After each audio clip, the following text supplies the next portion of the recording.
We are starting with the chapter communications.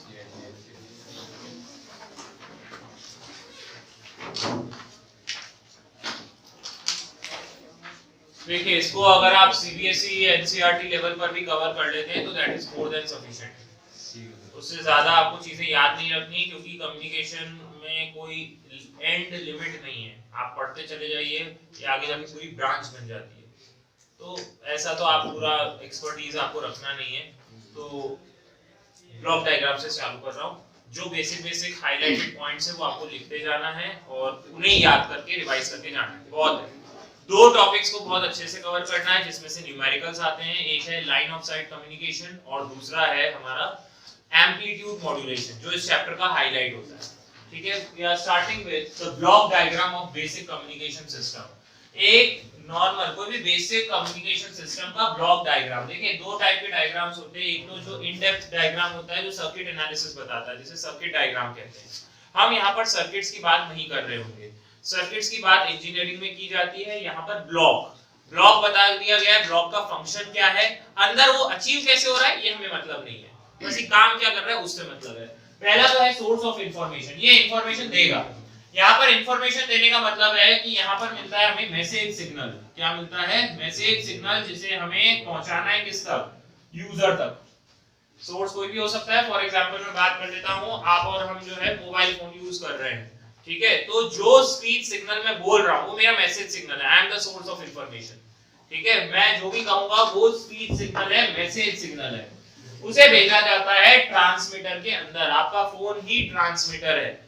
Transmitter क्या करता है? मैसेज सिग्नल को रिसीव करता है और इसे ऐसे फॉर्म में कन्वर्ट करता है जिसे कम्युनिकेशन सिस्टम में भेजा जा सके। फॉर एग्जांपल, अगर मैं बात करना चाहता हूँ, फॉर एग्जांपल अपने घर पे बात करना चाहता हूँ चित्तौड़गढ़ में, तो मुझे ऐसा नहीं करना होगा कि मैं यहीं से चिल्ला बैठूं, है ना, कि आवाज आ रही है कि नहीं। तो व्हाई? बिकॉज मेरे सिग्नल की स्ट्रेंथ इतनी ज्यादा नहीं है। थोड़ा सा आगे जाके सिग्नल की स्ट्रेंथ बढ़ जाएगी, इस इंस्टीट्यूट से बाहर ही चली जाए वही बड़ी बात है। ठीक है ना, नहीं चली जाएगी। तो कहने का मतलब ये है कि हम जो डायरेक्ट स्पीच सिग्नल, जो मैसेज सिग्नल हम दे रहे हैं, जो मैं बोल रहा हूं, that is not suitable for transmitting. तो ट्रांसमीटर का काम है कि उसे एक ऐसे टाइप में कन्वर्ट करना जिसे आराम से कम्युनिकेशन चैनल के थ्रू भेजा जा सके।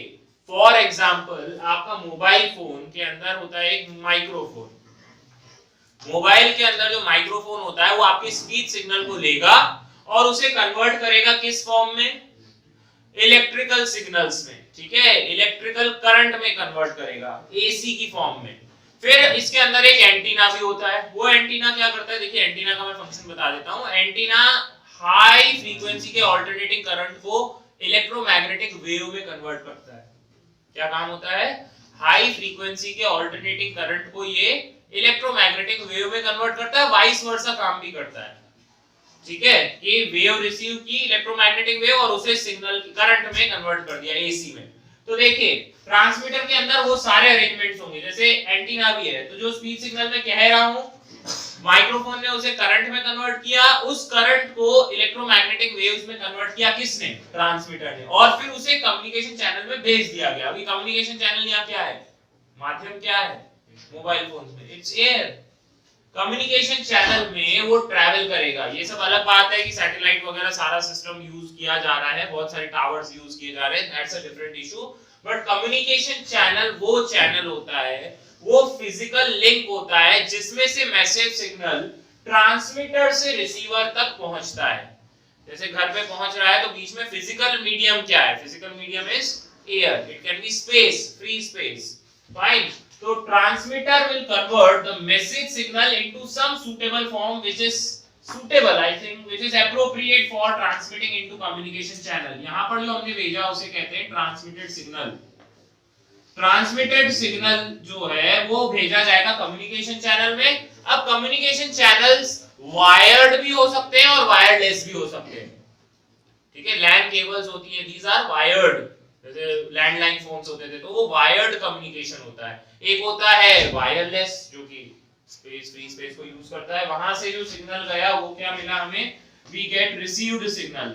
जो रिसीव्ड सिग्नल है वो पहुंचता है रिसीवर तक। रिसीवर पे भी फोन होगा, अगर मैं मोबाइल फोन का एग्जांपल लेके चल रहा हूं तो उस पे एंटीना होगा, एंटीना वापस क्या करेगा, उसे करंट में कन्वर्ट करेगा और उस करंट को फिर एक स्पीकर, एक लाउड स्पीकर कह दीजिए या कोई भी स्पीकर कह दीजिए, वो उसे किस में कन्वर्ट कर देगा, स्पीच सिग्नल में।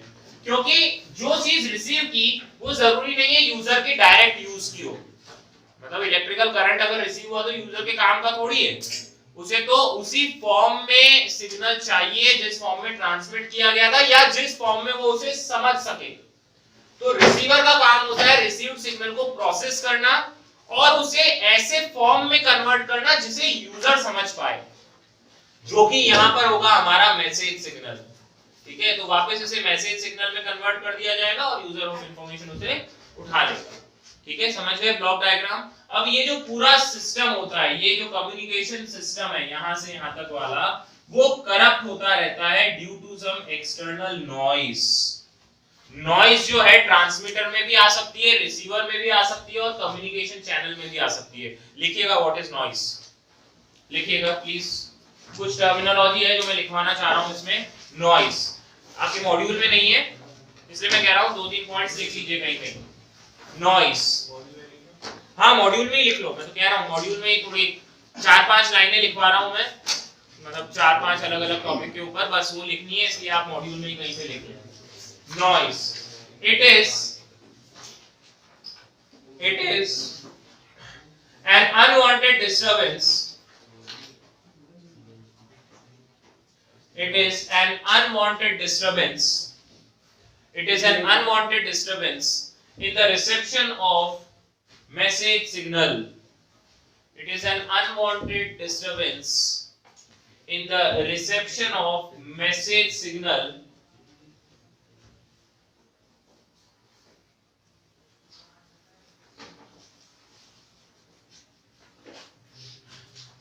it interferes with the desired signal, it interferes with the desired signal, it interferes with the desired signal and corrupts it,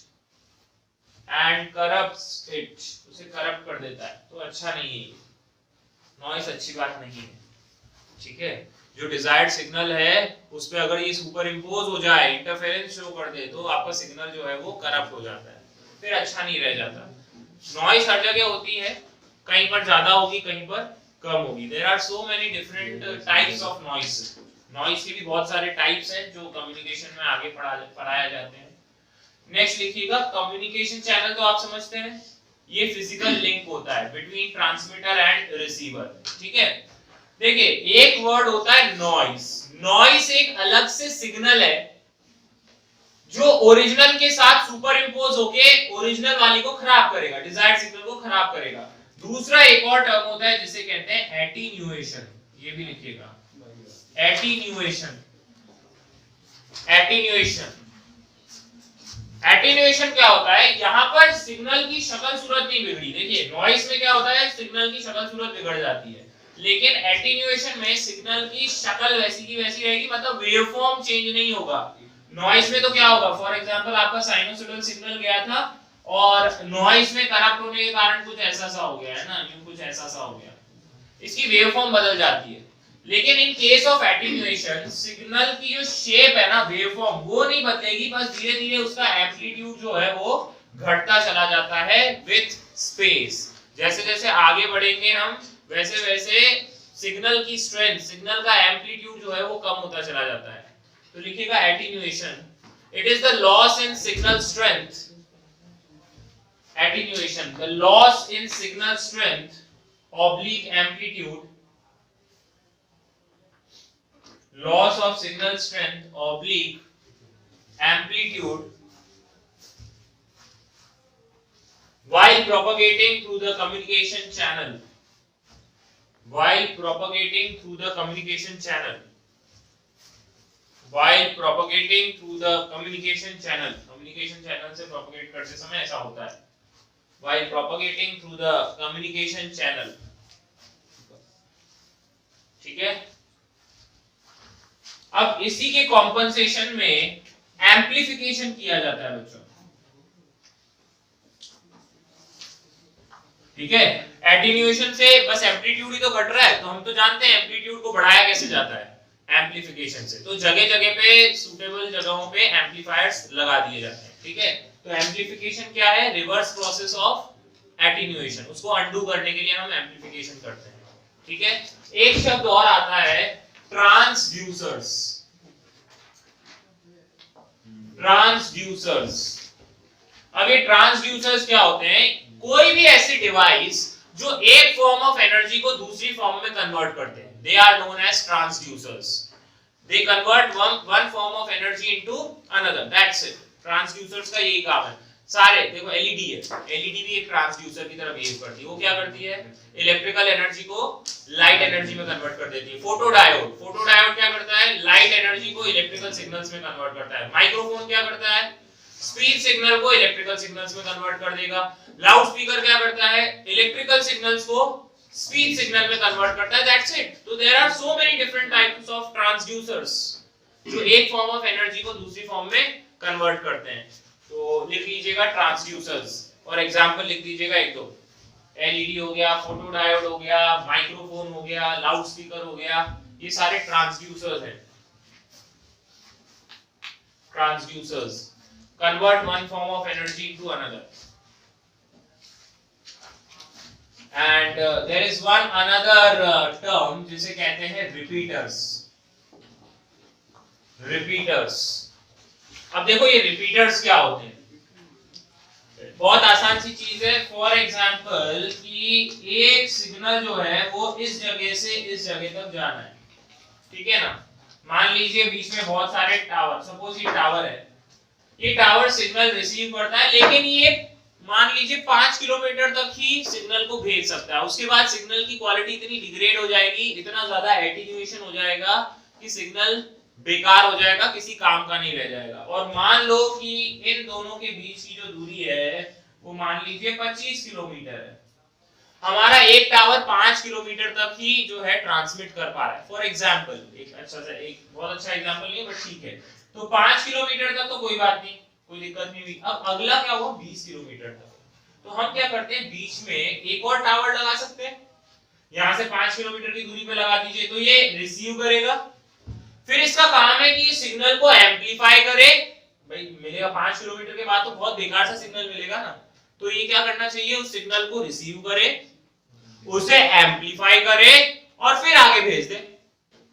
अब भेजेगा, एक और लगा दो यहाँ पे, यहाँ से 5 किलोमीटर की दूरी पे एक और लगा दीजिए। तो ऐसे बहुत सारे जब आप टावर लगा देंगे तो हर कोई यही काम करेगा कि एक से रिसीव करेगा, एम्पलीफाई करेगा और फिर ट्रांसमिट कर देगा। तो repeater is actually a combination of receiver, पहले तो वो रिसीव करता है, एम्पलीफाई करता है और फिर ट्रांसमिट कर देता है। इससे कम्युनिकेशन की रेंज बढ़ गई, यहां से यहां तक आप कम्युनिकेट कर पाएंगे। तो लिख लीजिएगा, it is a combination of receiver, amplifier and transmitter, और इसका फंक्शन होता है to increase the range of communication. Communication की रेंज को इंक्रीज करना इसका फंक्शन है।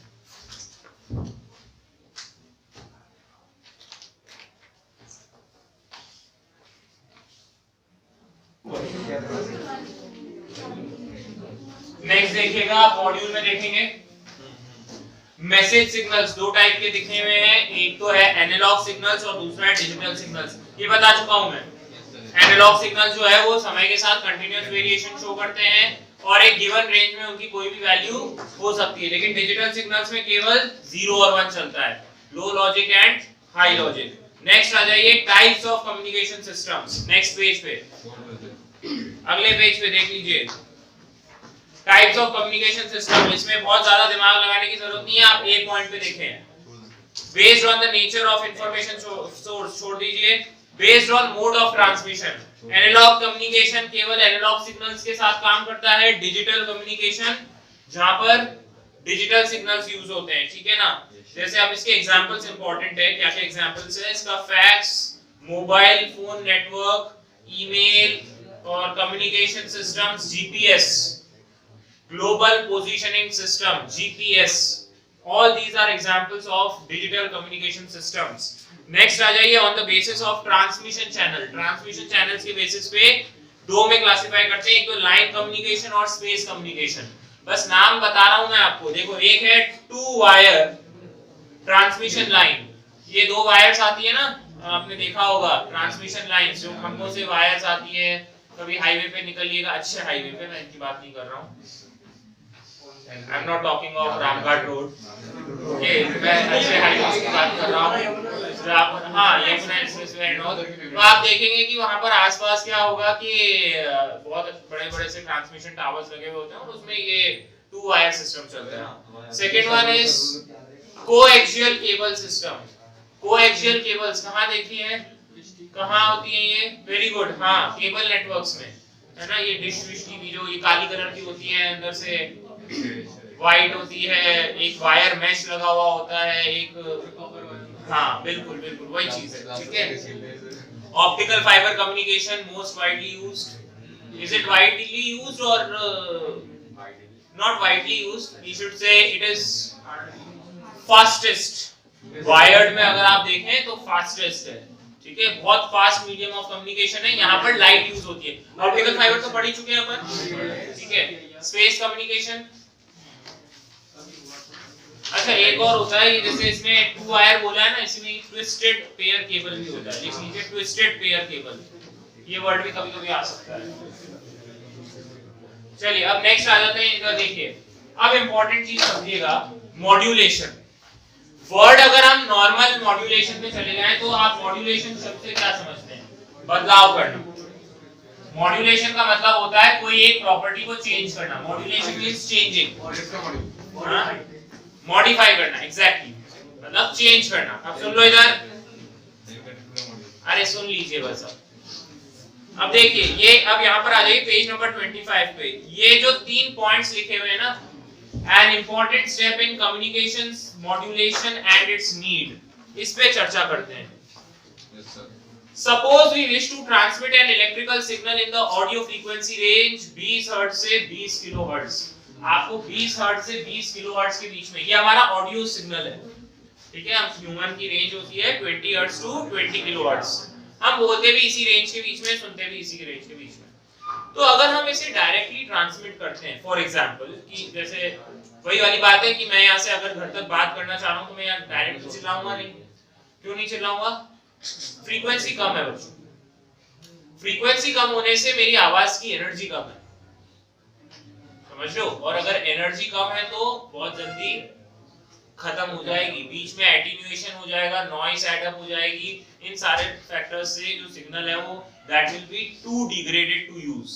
ओके, तो हम कुछ मॉड्यूलेशन करते हैं. मॉड्यूलेशन करने का मतलब है चेंज करना. अब ऐसा थोड़ी है कि मुझे यहाँ से चित्तौड़गढ़ जाना है तो पैदल निकल जाऊं. ऐसा तो होगा नहीं. क्या करना पड़ता है कि यहाँ से पहले मथुरा जाना पड़ता है. फ्लाइट, वेरी गुड, फ्लाइट हो गई. तो यहाँ से पहले मथुरा जाया जाता है. मथुरा से ट्रेन में बैठ के ट्रेन चित्तौड़गढ़ पहुंचाती है. उसके बाद भी चित्तौड़गढ़ के वो रेलवे स्टेशन पे ही फेंकती है. घर आपको खुद जाना होता है. मतलब आप समझिए सिस्टम. ऐसे सुन ले भाई, तो मैं बस या ट्रेन की हेल्प क्यों ले रहा हूँ? मजा आ रहा है. देखो मजा आ रहा है. मजा नहीं आ रहा है. मैं पैदल क्यों नहीं जा पा रहा हूँ घर? आपको ये बताइए. अच्छा आलस, लोग चले जाओगे जैसे. तो हाँ यस. अरे एक मिनट सुन ले भाई. एग्जैक्टली, उतना दम नहीं है, एनर्जी नहीं है. एनर्जी इज नॉट सफिशिएंट कि यहाँ से वहां तक पैदल जाया जा सके. मतलब इंसान एग्जॉस्ट हो जाएगा. इसमें इतनी शक्ति नहीं है. तो वो एक काम करता है, वो एक ऐसे माध्यम के ऊपर बैठ जाता है जिसकी शक्ति उससे ज्यादा है.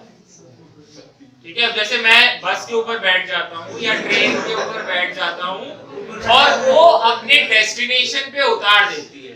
अब डेस्टिनेशन पे पहुंचने के बाद मुझे उतरना होता है और फिर घर जाना होता है. डायरेक्ट भी घर नहीं पहुंच सकते. सेम थिंग सिग्नल के साथ है. अब मजाक नहीं, ध्यान से सुनिए. सेम चीज हम सिग्नल के साथ करते हैं। हम कहते हैं बेटा कोई बात नहीं, तेरी एनर्जी कम है ना, कोई ना, मैं एक दूसरे सिग्नल पे तुझे बिठाता हूँ, आजा।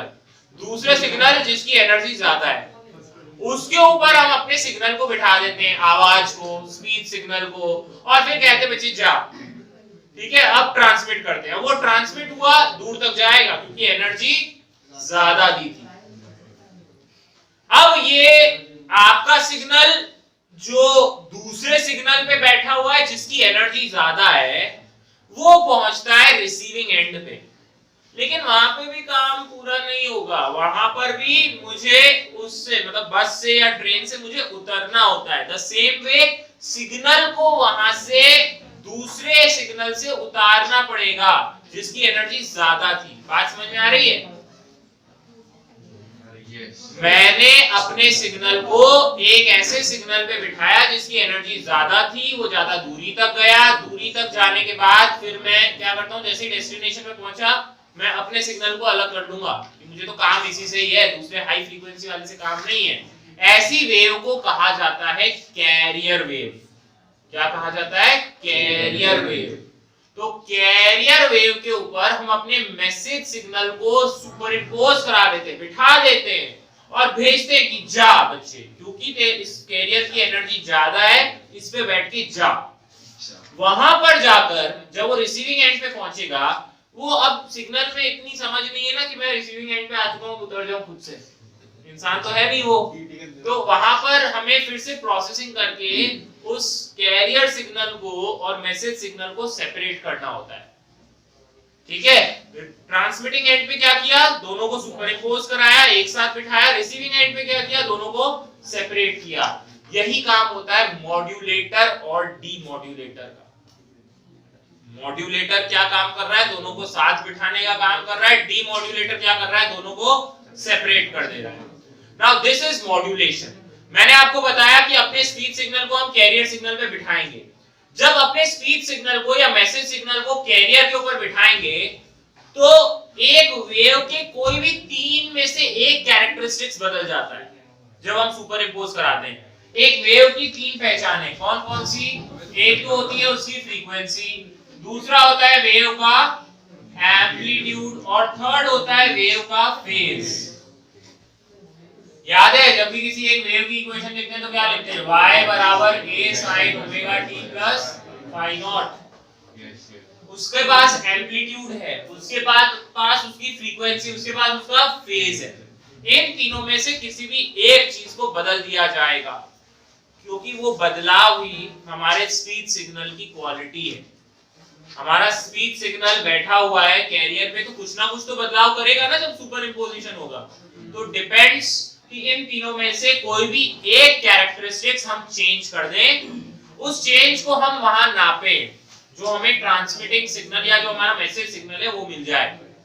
तो this process of changing any one characteristics of the wave, wave की क्या कैरेक्टरिस्टिक्स होती है? एम्पलीट्यूड, फ्रीक्वेंसी और फेज। इन तीनों में से किसी भी एक को हम चेंज करते हैं as per our message signal, अपने मैसेज सिग्नल के अनुसार, ठीक है। इसी प्रोसेस को मॉड्यूलेशन कहा जाता है। और आपके कोर्स में एम्पलीट्यूड मॉड्यूलेशन है। कौन सा मॉड्यूलेशन है?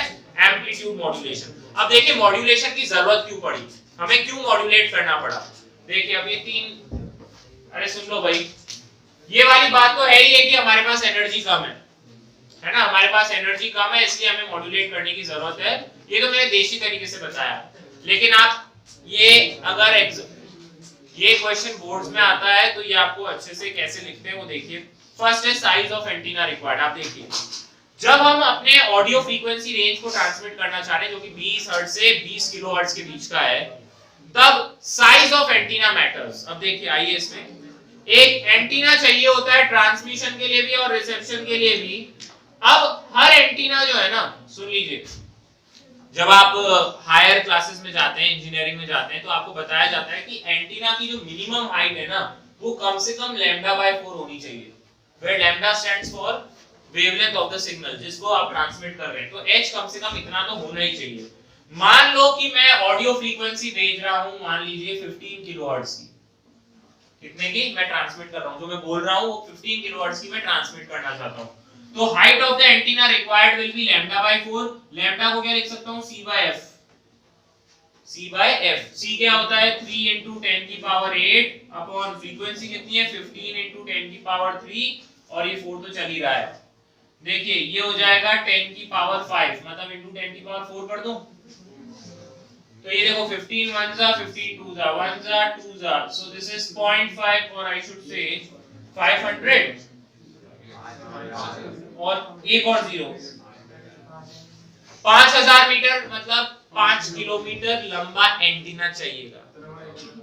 इतना बड़ा एंटीना हम कंस्ट्रक्ट नहीं कर सकते हैं अगर मैं अपने ऑडियो सिग्नल को ही ट्रांसमिट कर दूं तो 5 किलोमीटर लंबा हमें एंटीना चाहिए, जो कि कंस्ट्रक्ट करना पॉसिबल नहीं है।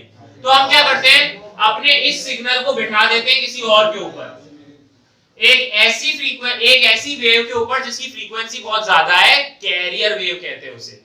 कैरियर वेव की जो फ्रीक्वेंसी है वो मेगाहर्ट्ज में होती है। कितने में होती है, मेगाहर्ट्ज। अगर मेगाहर्ट्ज में हमने रख दिया फॉर एग्जांपल, अब समझ लो 15 मेगाहर्ट्ज कर दिया मैंने, अब जो फ्रीक्वेंसी है वो 15 मेगाहर्ट्ज पे कर दी, तो अब height of antenna required will B 3 into 10 की पावर 8 upon 4 into 15 into 10 की पावर 6.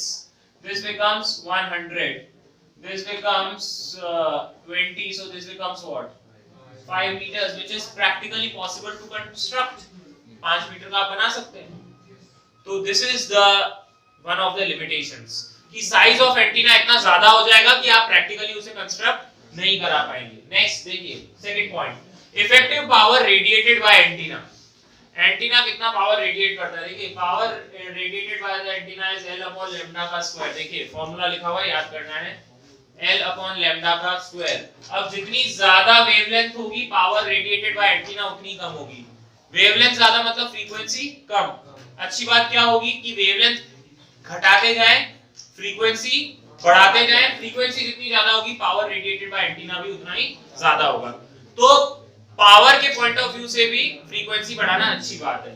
थर्ड पे आ जाते हैं, mixing up of signals from different transmitters. अगर हम मॉड्यूलेशन ना करें तो मैं भी उसी रेंज में बात कर रहा हूं जिसमें सूर्यांश बोल रहा है, जिसमें मानवेंद्र बोल रहा होगा, ठीक है, जिसमें लेटर से तुषार बोल रहा है। सब लोग अगर एक ही रेंज में बोलने लग जाए, तू तो बोलेगा ही बाय डिफॉल्ट, है ना, तेरा तो बोलना बाय डिफॉल्ट है। तो मैं कह रहा हूं कि जब सारे लोग एक ही फ्रीक्वेंसी के आसपास बोलना चालू कर देंगे उसी रेंज में, तो सबके सिग्नल्स क्या हो सकते हैं, इंटरफेरेंस शो कर सकते हैं। क्योंकि जब वेव्स की फ्रीक्वेंसी काफी हद तक सेम हो जाती है तो वो इंटरफेरेंस पैटर्न शो कर सकती है। तो इसका मतलब है कि सब बेकार हो जाएंगे सिग्नल। अगर सब लोग एक ही उसमें ट्रांसमिट करने लग जाएंगे तो क्या हो जाएगा, चीज गड़बड़ हो सकती है। सारे सिग्नल्स आपस में इंटरफेयर कर जाएंगे और वो बेकार सिग्नल्स हो जाएंगे, दे विल बी यूजलेस। तो टू अवॉइड इंटरफेरेंस अब क्या होता है, कैरियर वेव भी अलग अलग पे हम बिठा के भेजते हैं। यूं नहीं कि सबको एक ही पे भेज दिया कि चलो भाई 15 मेगाहर्ट्ज पे सबको ही रवाना कर देंगे, नहीं, किसी को 15.2 मेगाहर्ट्ज पे रवाना करेंगे, किसी को 15.4 मेगाहर्ट्ज पे रवाना करेंगे, ऐसे करके किया जाता है। ठीक है, अभी काम कर कौन रहा है, एक्चुअली मोबाइल कर रहा है ना आपका, क्यों पीयूष, मोबाइल कर रहा है ना ये काम। तो जब वो मोबाइल सिग्नल्स, मोबाइल ही ये काम कर रहे हैं, तो मोबाइल को तो कहीं ना कहीं से सिग्नल मिलता है। जो ये काम कर रहा है कंपनीज, आपकी SIM cards, for example BSNL है, जियो है, तो उन्होंने ये स्पेक्ट्रम खरीद रखा है। एक आपने चीज सुनी है, स्पेक्ट्रम घोटाला, कभी सुना है? अभी नहीं हुआ है, बहुत पहले 2012 के आसपास की बात है, बहुत पुरानी बात है, तुम बहुत छोटे होंगे।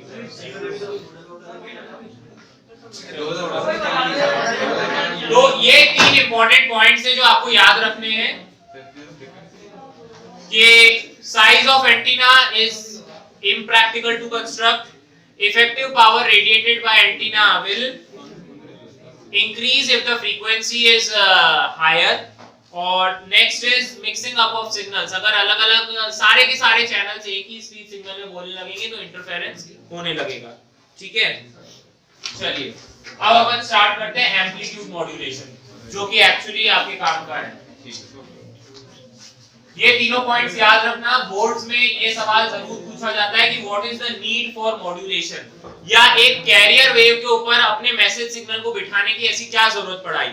तो ये 3 पॉइंट्स लिखने पड़ेंगे आपको अच्छे से।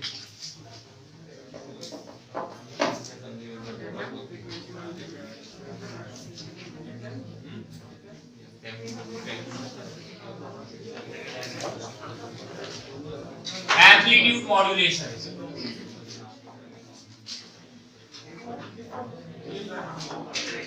एम्पलीट्यूड मॉड्यूलेशन लिखिएगा। ये लिखना है आपको, कॉपी में नोट करें, कॉपी में नोट कीजिए। Amplitude modulation, amplitude modulation.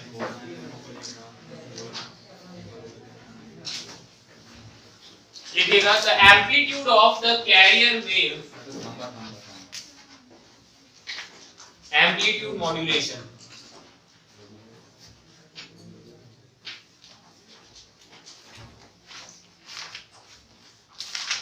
amplitude modulation. The amplitude of the carrier wave, the amplitude of the carrier wave is varied. The amplitude of the carrier wave is varied. अच्छा, carrier wave कैसी है? High frequency वाली है ना, कोष्ठक में लिख देना, कैरियर वेव की कोष्ठक में लिख देना high frequency. The amplitude of the carrier wave is varied in accordance with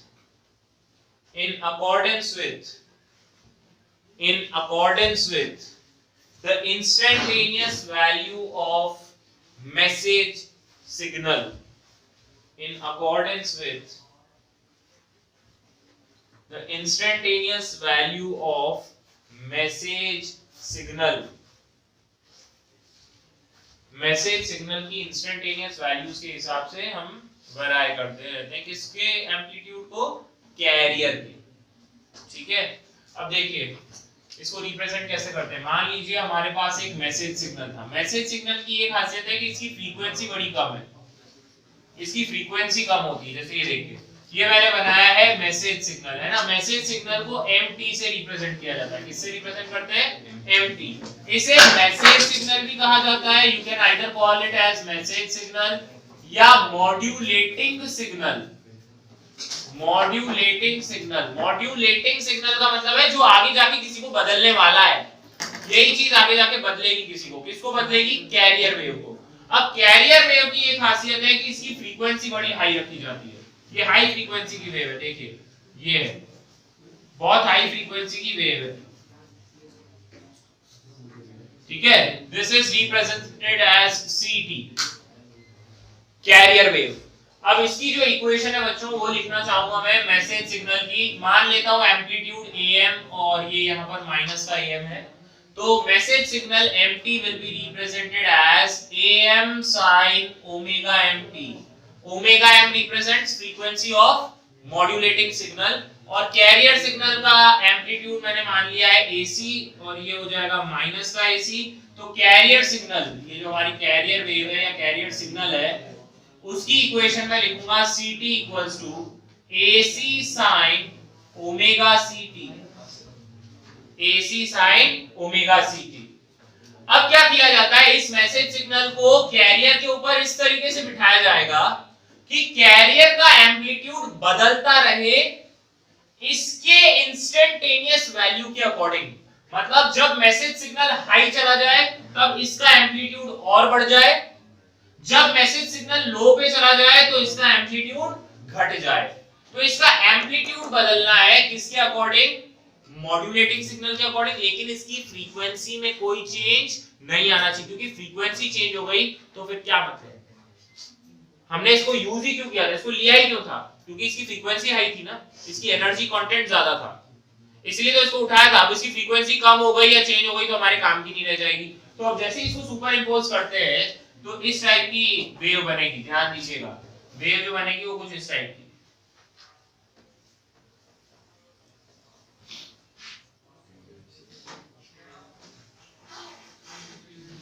ऐसी बनती है।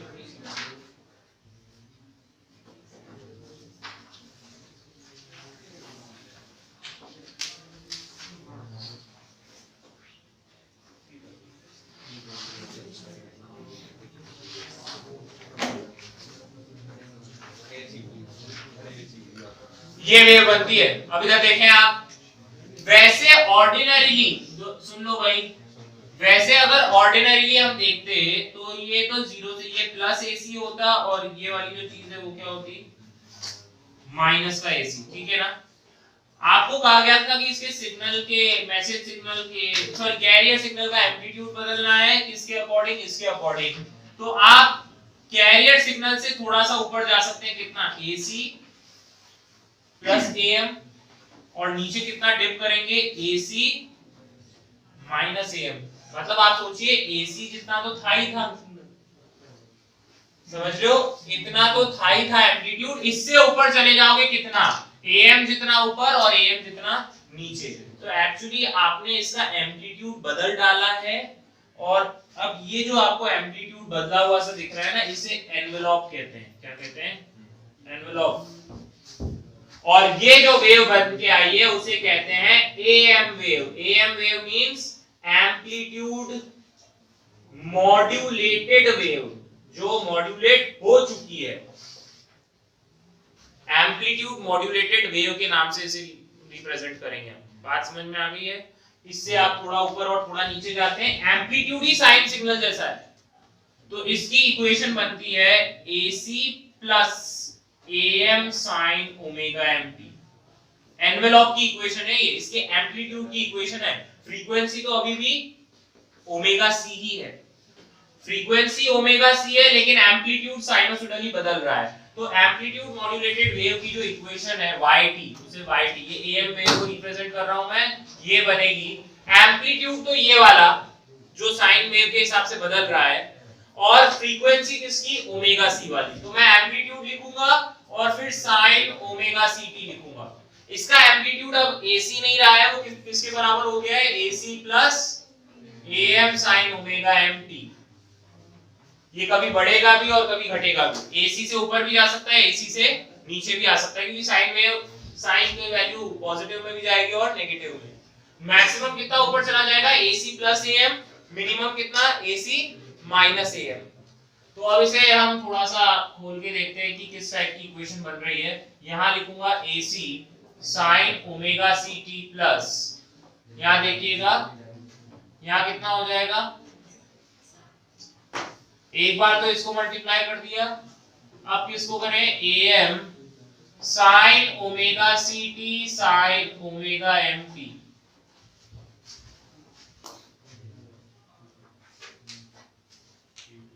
ये समझ में आया है। तो अब अगर, अरे सुन लो एक मिनट, मैं क्या कर रहा हूं, AC कॉमन ले रहा हूं इस पूरी इक्वेशन में, AC कॉमन ले लीजिए। अंदर क्या बचेगा, अंदर बचेगा sin omega ct plus, plus यहां बचेगा AM upon AC sin omega ct sin omega mt। Ratio of amplitude of modulating signal और कैरियर सिग्नल, इस फैक्टर को हम कहते हैं MA।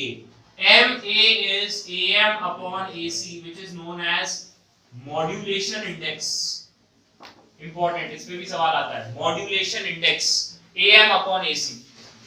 मॉड्यूलेशन इंडेक्स, कितना अमाउंट में मॉड्यूलेशन हुआ है, ये परसेंटेज बताता है कितना मॉड्यूलेशन हुआ है, ठीक है। तो इसे मैं लिखूंगा AC sin omega ct plus, देखो इस चीज को लिख दिया MA, इसको क्या लिखा है MA, और AC को वापस मैंने मल्टीप्लाई कर दिया, अंदर बचा sin ओमेगा ct और sin omega mt।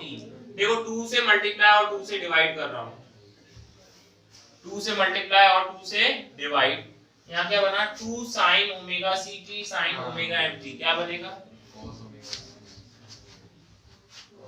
Very good, तुम लोग तो गणित भी भूल चुके हो। अरे भूल plus MAC by 2 cos omega c minus omega m into minus MAC/2 cos omega C plus omega m into T। समझ गए? ये जो फाइनल इक्वेशन आई है ये होती है एम्पलीट्यूड मॉड्यूलेटेड वेव की इक्वेशन। रटनी है, नोट करो, रटनी है बिल्कुल। This is your message signal जिसे हमें ट्रांसमिट करना था AM sin ओमेगा mt, और ये आपका कैरियर सिग्नल है CT बराबर AC sin ओमेगा CT। ये कैरियर सिग्नल है, बहुत हाई फ्रीक्वेंसी का है, इसीलिए हम क्या करते हैं इस मैसेज सिग्नल को इसके ऊपर सुपर इंपोज कर देते हैं। जब हम इसके ऊपर सुपर इंपोज करते हैं तो इस कैरियर सिग्नल का जो एम्पलीट्यूड है वो बदलता रहता है as per the instantaneous value of message signal. इस मैसेज सिग्नल के अकॉर्डिंग इसका एम्पलीट्यूड जो है वो बदलता रहेगा इस तरीके से, और इसी को हम एनवेलप बोलते हैं। इसकी इक्वेशन होती है AC plus AM sin omega mt। AC के ऊपर ये सुपर इंपोज कर दिया एम्पलीट्यूड, है ना।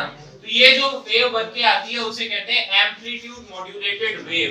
अब इसकी इक्वेशन हमने ऐसे लिखी थी कि yt बराबर AC plus AM sin omega mt। ये तो हो गया पूरा एम्पलीट्यूड वाला पार्ट मल्टीप्लाइड बाय ये फ्रीक्वेंसी वाला पार्ट sin ओमेगा ct। इसकी फ्रीक्वेंसी चेंज नहीं की, फ्रीक्वेंसी जो है वो तो ओमेगा c ही रहने दी थी, सच दैट जो एम्पलीट्यूड मॉड्यूलेटेड वेव की इक्वेशन आई हमने इसे मैनिपुलेट किया था, तो AC sin ओमेगा ct आई plus MAC/2 cos omega c minus omega mt। अच्छा यहाँ पर MA जो है दैट रिप्रेजेंट्स मॉड्यूलेशन इंडेक्स। ये मॉड्यूलेशन इंडेक्स को रिप्रेजेंट करता है जिसकी वैल्यू होती है AM डिवाइडेड बाय AC।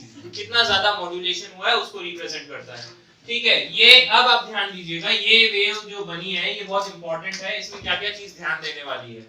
हम क्या करते हैं, आप अगर देखेंगे तो यहाँ पर आपको तीन फ्रीक्वेंसी के कंपोनेंट्स दिखते हैं, तीन फ्रीक्वेंसी के कंपोनेंट्स। पहला वाला जो है वो तो है ओमेगा सी जो आपका डायरेक्ट कैरियर है। तीन कंपोनेंट से एक तो है कैरियर वेव स्वयं साक्षात ओमेगा सी टी वाली, है ना। सेकंड है आपके पास ओमेगा सी माइनस ओमेगा एम, और तीसरी है आपके पास ओमेगा सी प्लस ओमेगा एम। ये जो लोअर फ्रीक्वेंसी है इसे हम कहते हैं लोअर साइड बैंड। इसे क्या कहा जाता है, लोअर साइड बैंड, जिसे LSB कहा जाता है, लोअर साइड बैंड। और ये जो अपर वाली है ओमेगा सी प्लस ओमेगा एम है, इसे कहा जाता है अपर साइड बैंड, ठीक है ना। This is lower side band and this is upper side band, जिसे कह दिया गया USB, ठीक है। This is different from the ordinary USB जो आप पेन ड्राइव को कह देते हैं USB, वो यूनिवर्सल सीरियल बस होता है। This is upper side band. Upper side band और लोअर साइड बैंड में जो डिफरेंस होता है उसे बैंडविड्थ ऑफ सिग्नल कहा जाता है, that is known as bandwidth. तो बैंडविड्थ जो होता है वो होता है USB माइनस LSB। ऐसा ऐसा सब कुछ हमने वहां पे भी पढ़ा है क्वालिटी फैक्टर पढ़ाते टाइम, तब ये भी बात हुई थी। एक लोअर फ्रीक्वेंसी होती है, लोअर कट ऑफ फ्रीक्वेंसी, और एक हायर कट ऑफ फ्रीक्वेंसी, वो सिग्नल के कॉन्टेक्स्ट में था, ठीक है। यहाँ पर एम्पलीट्यूड मॉड्यूलेटेड वेव के कॉन्टेक्स्ट में जो भी एक टाइप का सिग्नल ही है, ठीक है। तो दैट इज इक्वल्स टू, देखो अगर हम माइनस करेंगे तो क्या आ जाएगा, omega C plus omega m minus omega C minus omega m which is 2 times omega m. So this is the bandwidth of amplitude modulated wave, very important, इसे बहुत अच्छे से याद रखेंगे आप। 2 times the frequency of modulating signal. ये modulating या message signal कह दीजिए, एक ही बात है। मॉड्यूलेटिंग या मैसेज सिग्नल, इसे कहते हैं एम्पलीट्यूड मॉड्यूलेटेड वेव जो हो चुकी है मॉड्यूलेट, है ना। ये इंपॉर्टेंट है। हम यहाँ पर एक चीज बनाते हैं जिसे कहते हैं फ्रीक्वेंसी स्पेक्ट्रम। फ्रीक्वेंसी स्पेक्ट्रम, इसी चीज को बहुत अच्छे से रिप्रेजेंट करने के लिए देखिए, अपने पास एक सेंट्रल फ्रीक्वेंसी है ओमेगा सी वाली। ये वाली जो फ्रीक्वेंसी है जिसपे हमारा कैरियर सिग्नल है वो है ओमेगा सी पे, ठीक है। इससे थोड़ा सा आगे बढ़ते हैं तो अपर साइड बैंड मिलता है, थोड़ा सा पीछे जाते हैं तो लोअर साइड बैंड मिलता है। आपको ये याद होना चाहिए कि ओमेगा सी जो है वो मेगाहर्ट्ज में चल रहा है। याद है जब अपन ने जस्टिफाई किया था कि हमें मॉड्यूलेशन की जरूरत क्यों है, तो 3 पॉइंट्स बताए थे। पहली चीज तो था कि प्रैक्टिकल साइज ऑफ एंटीना, है ना, एंटीना की साइज ड्रास्टिकली कम हो जाती है अगर हम मेगाहर्ट्ज में फ्रीक्वेंसी ले लें। सेकंड था पावर रेडिएटेड बाय एंटीना, वो होता है 1/λ² के प्रोपोर्शनल। तो लैम्डा जितना ज्यादा होगा फ्रीक्वेंसी उतनी कम होगी, तो पावर उतनी ही ज्यादा होगी। किसी टाइप से था, याद है? सॉरी उल्टा बोल दिया मैंने, लैम्डा जितनी ज्यादा होगी फ्रीक्वेंसी उतनी कम, पावर भी उतनी कम। फ्रीक्वेंसी ज्यादा है तो पावर भी ज्यादा होगी। और थर्ड पॉइंट था to avoid mixing of channels. तो ये इतना याद रहना चाहिए, जो हमारा सेंट्रल फ्रीक्वेंसी है वो ओमेगा सी पे है। इससे थोड़ा सा आगे बढ़ेंगे तो हमारे पास आएगा ओमेगा सी प्लस ओमेगा एम, थोड़ा सा पीछे जाएंगे तो उसे कहेंगे ओमेगा सी माइनस ओमेगा एम। तो एक्चुअली स्पीकिंग अगर आपने सिग्नल अपना किसी पे भेजा है, कैरियर फ्रीक्वेंसी पे भेजा है, तो केवल कैरियर फ्रीक्वेंसी पे केंद्रित नहीं होता है, ओमेगा सी पे ही नहीं केंद्रित रहेगा, वो थोड़ा सा इधर का भी स्पेक्ट्रम ऑक्यूपाई करेगा और थोड़ा सा इधर का भी करेगा, such that यहां से यहां तक जो है that is known as bandwidth of signal which is 2 times omega m। इसे डेल्टा ओमेगा से भी रिप्रेजेंट किया जाता है ना, तो कहीं-कहीं आप इसे डेल्टा ओमेगा से भी रिप्रेजेंट कर पाएंगे। तो अब ये पूरा सिग्नल है बच्चों, ये पूरा सिग्नल है जो प्रोपेगेट कर रहा होता है, यहां से यहां तक का ये पूरा सिग्नल है, ठीक है ना। तो याद रह जाएगा, सिग्नल केवल एक फ्रीक्वेंसी ऑक्यूपाई नहीं करेगा, वो एक रेंज ऑफ फ्रीक्वेंसी ऑक्यूपाई करेगा, ओमेगा सी माइनस ओमेगा एम से ओमेगा सी प्लस ओमेगा एम तक। याद रहे ओमेगा सी मेगाहर्ट्ज की रेंज का है, ये ओमेगा एम किलोहर्ट्ज की रेंज का है। तो थोड़ा सा आगे और हल्का सा वैसे ही थोड़ा सा पीछे भी जाना होता है। This is what is known as bandwidth. अब इसके ऊपर सवाल आ सकते हैं, एम्पलीट्यूड मॉड्यूलेटेड वेव का बैंडविड्थ क्या होता है, 2 टाइम्स दिस। अब जैसे अगर आप मॉड्यूल देखेंगे, मॉड्यूल खोलिए तो आपको पता चलेगा कि इसमें क्वेश्चंस किस किस टाइप के आते हैं।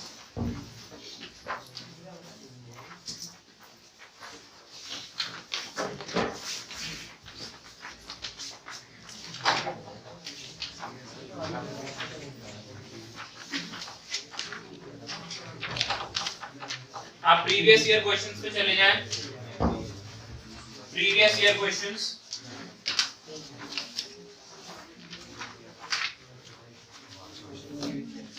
पेज नंबर 74 पे क्वेश्चन नंबर 20, पेज 74 पे क्वेश्चन नंबर 20, पेज 74 पे question number 20। A signal of 5 kilohertz frequency is amplitude modulated on a carrier wave of frequency 2 megahertz. The frequencies of the resulting signal are, ये resultant signal क्या बनेगा, amplitude modulated wave बनेगा। अब इसमें कौन कौन सी frequencies मौजूद होती है, एक होती है ओमेगा सी, एक ओमेगा सी माइनस ओमेगा एम और एक ओमेगा सी प्लस ओमेगा एम। तो 2 किलोहर्ट्ज सॉरी 2 मेगाहर्ट्ज में से 5 किलोहर्ट्ज माइनस करना पड़ेगा, एक ऐड करना पड़ेगा और एक, देखो साफ बात है 3 फ्रीक्वेंसी तो होंगी, ये इज द करेक्ट आंसर। और बाकी बातें छोड़ दी जाए तो 3 कंपोनेंट्स तो होंगे डायरेक्ट, है ना। मतलब बहुत आसान आसान सवाल आते हैं, इसमें कोई बहुत बड़ी बात नहीं है, ठीक है। और आप इसमें देखिएगा एक्सरसाइज 1 पे आ जाइए, page number 59, page 59 question number 79, page 59 question number 79।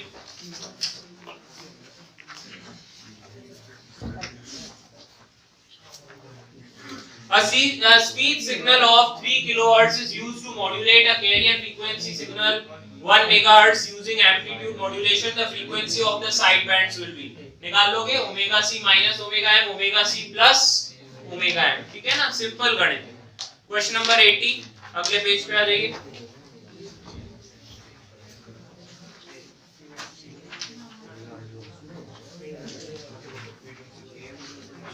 A message signal of frequency omega m is superimposed on the carrier wave of frequency omega c to get an amplitude modulated wave। सही बात है, amplitude modulated wave मिलेगी।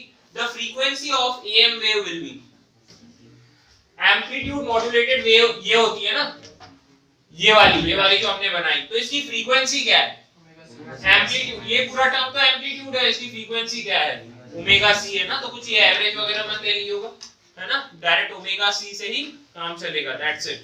Question number 83 भी कर सकते हो, identify the expression for this amplitude modulated wave, है ना, ये सी है, ठीक है। नेक्स्ट 82 देख लो। A basic communication system consist of, basic communication system में क्या क्या होता है, सब होता है, बताइए तुम्हें। अब ये एक सीक्वेंस में अरेंज करना है, बताया था तुम्हें बेसिक कम्युनिकेशन सिस्टम, है ना, वो सब देख सकते हो। बहुत ज्यादा अच्छा पेज नंबर 59 पे चले जाएं। पेज नंबर 59 क्या हो गया? अरे ठीक है वो कर लोगे ना, पेज नंबर 59 पे आप आ जाइए। क्वेश्चन नंबर 72, क्वेश्चन 72 करिए। For a carrier frequency of 100 kilohertz and a modulating frequency of 5 kilohertz, what is the width of AM transmission? Width मतलब bandwidth, bandwidth होता है 2 times ओमेगा m। अभी तो तुमसे फटाफट हो रहे हैं, अगर फॉर्मूले याद नहीं है तो फिर वहां अटक जाएंगे। 2 times ओमेगा m, तो 2 times omega m is what? 10 kilohertz. AM signal की इतनी बैंडविड्थ होती है। अब एक्चुअली स्पीकिंग देखिए रियल लाइफ में क्या होता है कि आपके पास इतना बड़ा, ये बहुत बड़ा सा स्पेक्ट्रम है, जैसे ना अलग अलग फ्रीक्वेंसीज, बहुत बड़ा सा स्पेक्ट्रम है। कई बार ऐसा होता है कि आपने एक एएम सिग्नल का देख लिया कि उसने ये पोर्शन ऑक्यूपाई कर रखा है, जैसे इतना पोर्शन उसने ऑक्यूपाई कर रखा है। फिर हम एक और चैनल एलोकेट करते हैं, मान लीजिए एक और कैरियर फ्रीक्वेंसी है और उसके अराउंड इस तरीके से एम्पलीट्यूड मॉड्यूलेटेड वेव एक और होगा, लेकिन उनके बीच में है ना कुछ स्पेसिंग रखी जाती है ताकि कभी गलती से ये दोनों ओवरलैप ना कर जाए, दोनों के बीच में थोड़ा सा गैप छोड़ दिया जाता है, उसे कहते हैं गार्ड बैंड। क्या कहा जाता है? That is known as guard bands. ये गार्ड बैंड्स इसलिए छोड़ा जाता है कि कहीं पर कभी वो दोनों एक दूसरे के साथ इंटरफेरेंस ना शो करने लग जाएं, कि फ्रीक्वेंसीज इतनी पास ना हो जाए, इसलिए थोड़ा सा गैप छोड़ा जाता है। अगर आपके पास नया मॉड्यूल है, नहीं मेरा पुराना वाला है तो उसमें सवाल नहीं था।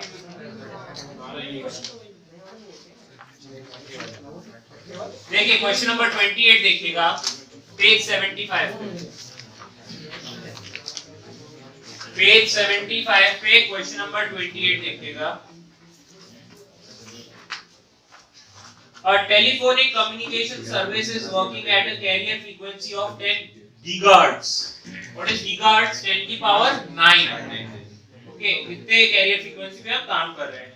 Only 10% of it is utilized for transmission. इसका केवल 10% हम उठा रहे हैं। तो कितना उठा रहे हैं? 10 गीगाहर्ट्ज का 10% उठा रहे हैं। ठीक है, वो आप कैलकुलेट कर लेंगे कि कितना स्पेक्ट्रम हमारे पास अवेलेबल है। एक गीगाहर्ट्ज। अब कह रखा है कि how many telephonic channels can be transmitted simultaneously if each channel requires a bandwidth of 5 kilohertz. आपके पास टोटल कितना अवेलेबल है? 1 गीगाहर्ट्ज। 1 गीगाहर्ट्ज इज 10 की पावर 9 हर्ट्ज अवेलेबल है। इतने बड़े स्पेक्ट्रम में एक चैनल कितनी बैंडविड्थ का है? कितना बोल रखा है? एक चैनल की बैंडविड्थ है 5 किलोहर्ट्ज।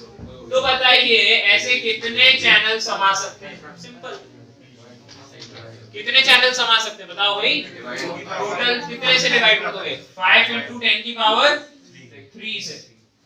बस यू जस्ट सॉल्व नाउ, तो आपको पता चल जाएगा कितने चैनल्स प्लस एएम। इसको हम कहते हैं मैक्सिमम वोल्टेज जो एक्वायर कर सकती है हमारी एम्पलीट्यूड मॉड्यूलेटेड वेव, और ये है मिनिमम वाली। ठीक है, तो इसको हम कह देते हैं लेट अस से A max। This is A max जो अटेन किया जा सकता है, and this is your A minimum। यहां से यहां तक जो हो गया वो हो गया A max, और यहां से यहां तक जो हो गया वो हो गया A minimum। मॉड्यूलेशन इंडेक्स का ये भी फॉर्मूला होता है A max minus A minimum upon A max plus A minimum। इसे peak to peak voltage swing के हिसाब से भी लिया जाता है कभी-कभी, मतलब यहां से यहां तक को टोटल को A max लिया जा सकता है, यहां से यहां तक को टोटल A minimum भी लिया जा सकता है। डबल कर देंगे बाकी और कोई फर्क नहीं पड़ेगा। जैसे यहाँ पर फॉर्मूला है, देखिए एक बार पेज नंबर 27 पे इक्वेशन नंबर 7 देखिए, टिक करते जाइए। अब अपन को मॉड्यूल से ही पढ़ना है थोड़ा। पेज 27 पे 7th वाला E max minus E minimum upon E max plus E minimum, ये जो दे रखा है ये फॉर्मूला भी होता है। पीक टू पीक वोल्टेज भी दिया जा सकता है, इसे इस नाम से भी रिप्रेजेंट किया जाता है, बट आपको बस पता होना चाहिए और कोई दिक्कत नहीं है इसमें।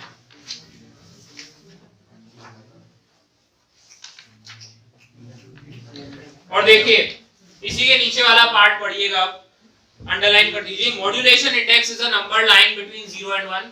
मॉड्यूलेशन इंडेक्स जो है वो 0 और 1 के बीच में ही होता है। Importance of modulation index is that it determines the quality of transmitted signal। ये transmitted signal की quality determine करेगा। जब modulation index छोटा होता है तो variation in carrier amplitude will be small। ये थोड़ा सा पैराग्राफ आप पढ़ लीजिएगा। अगर 1 से बड़ा modulation index आपने कर दिया तो आपका जो सिग्नल है ना वो लॉस होने लगता है, सिग्नल की क्लैरिटी बिल्कुल खत्म हो जाती है और वो अच्छा सिग्नल नहीं माना जाता। तो 1 से नीचे ही रखा जाता है मॉड्यूलेशन इंडेक्स को। रखने में तो क्या है, एएम की वैल्यू एसी से ज्यादा रखी जा सकती है, एम्पलीट्यूड ही तो है, फ्रीक्वेंसी की बात थोड़ी कर रहे हैं। एम्पलीट्यूड तो रखा ही जा सकता है ज्यादा, बट वो थोड़ा ओवरलैपिंग हो जाती है और वो सिग्नल बहुत बेकार होता है। आप जब बड़े होंगे तब पढ़ पाएंगे आप इस चीज को। नेक्स्ट आ जाइए पेज नंबर 29 पे। पेज नंबर 29, पेज नंबर 29 में आप ये डायग्राम्स देख लीजिए। कैरियर वेव दे रखी है, मॉड्यूलेटिंग सिग्नल दे रखा है, एम्पलीट्यूड मॉड्यूलेटेड सिग्नल कैसा बनेगा, और ई पे आ जाओ, frequency modulated signal. Frequency modulated signal में क्या होता है, जब एम्पलीट्यूड बढ़ता है मॉड्यूलेटिंग सिग्नल का, आप देखिए ऊपर, जब एम्पलीट्यूड बढ़ता है मॉड्यूलेटिंग सिग्नल का तब फ्रीक्वेंसी बढ़ जाएगी। फ्रीक्वेंसी बढ़ने का मतलब जो है बहुत पास पास में वेव्स बनना स्टार्ट हो जाएंगी, और जब एम्पलीट्यूड कम होने लगेगा तब फ्रीक्वेंसी घट जाएगी। तो फ्रीक्वेंसी में वेरिएशन होता रहता है as per the message signal. Message signal बढ़ा तो आपके सिग्नल की फ्रीक्वेंसी बढ़ जाएगी, नहीं तो घटेगी, इस तरीके से। तो आप देखिए फ्रीक्वेंसी मॉड्यूलेटेड सिग्नल में कभी फ्रीक्वेंसी बढ़ रही है कभी घट रही है। तो फ्रीक्वेंसी के वेरिएशन से हम एम्पलीट्यूड मतलब मॉड्यूलेटेड वेव सॉरी जो मॉड्यूलेटिंग सिग्नल है उसका पता लगाते हैं। अब यहाँ पर आता है comparison of amplitude modulation and frequency modulation. Important है दोनों पॉइंट्स। फर्स्ट देखिए, एफएम ट्रांसमिशन जो है वो ज्यादा एफिशिएंट होता है as compare to amplitude modulated transmission. FM means frequency modulation है ना, वो ज्यादा पावरफुल होता है।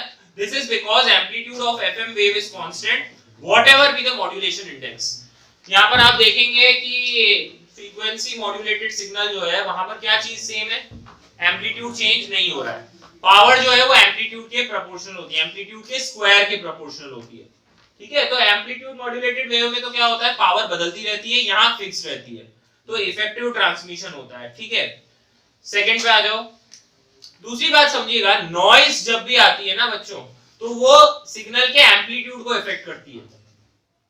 नॉइज जो है वो ज्यादातर एम्पलीट्यूड को फर्क जो है इफेक्ट करती है। तो अगर एम्पलीट्यूड में हमारी इंफॉर्मेशन हो ही ना, फ्रीक्वेंसी में इंफॉर्मेशन हो तो वो बढ़िया है। इसलिए देखिए सेकंड पॉइंट लिखा है, FM reception is almost immune to noise as compared to amplitude modulation reception. This is because noise is a form of amplitude variation in transmitted signal. Therefore, by using amplitude limiters in the FM receivers, we can almost eliminate noise. तो इसका मतलब आप क्या समझे, noise जो है usually amplitude को affect कर रही है। फ्रीक्वेंसी मॉड्यूलेशन में हमारी इंफॉर्मेशन जो है वो फ्रीक्वेंसी के वेरिएशंस में स्टोर्ड है, एम्पलीट्यूड में नहीं है। तो भले एम्पलीट्यूड में इफेक्ट आता रहे, हमें कोई फर्क नहीं पड़ेगा। ठीक है, तो फ्रीक्वेंसी मॉड्यूलेशन इसलिए अच्छा होता है as compare to amplitude modulation. Next आ जाइए। ठीक है, अब इसमें आपको प्रोडक्शन ऑफ एएम वेव पढ़ना है, इसका ब्लॉक डायग्राम पढ़ना है। पेज नंबर 31 पे आ जाना। जो बताता जा रहा हूँ एनसीईआरटी के हिसाब से आपको वही चीजें ध्यान में रखनी है। अच्छा, पेज 30 पे एक डिसएडवांटेज पे टिक कर दीजिएगा, disadvantage of frequency modulation. Disadvantage first वाला इंपॉर्टेंट है कि channel width required in FM transmission is almost 10 times as large as that needed in AM transmission. Therefore, much wider channel is required in FM transmission. तो FM transmission में जो bandwidth है वो बहुत ज्यादा चाहिए। तो जो कंपनी खरीद रही है स्पेक्ट्रम, उसके लिए दिक्कत है। ठीक है ना, उसे ज्यादा पे करना पड़ेगा। 10 टाइम्स ज्यादा का मतलब कि आप एफएम का एक चैनल खरीदो उसका उतना स्पेक्ट्रम, या 10 एएम के चैनल्स खरीदो उतना स्पेक्ट्रम। तो ये हर एक का कॉम्प्रोमाइज होता है। कोई कहेगा कि चलो चैनल की क्वालिटी से मुझे मतलब नहीं, क्वांटिटी से मतलब है, तो ठीक है आप ज्यादा खरीदिए एएम के। कोई कहे कि नहीं यार चैनल अच्छा होना चाहिए जिसमें नॉइज कम से कम हो, तो वो फिर एफएफ ज्यादा लेगा। ठीक है, नेक्स्ट आ जाइए, production of am waves. Page number 31 पे देखिएगा, प्रोडक्शन ऑफ एएम वेव्स।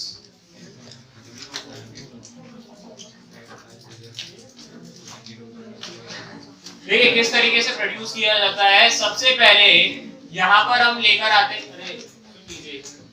यहाँ पर हम लेकर आ रहे हैं एक तो मैसेज सिग्नल और एक लेकर आ रहे हैं कैरियर सिग्नल, दोनों को ऐड किया जाता है।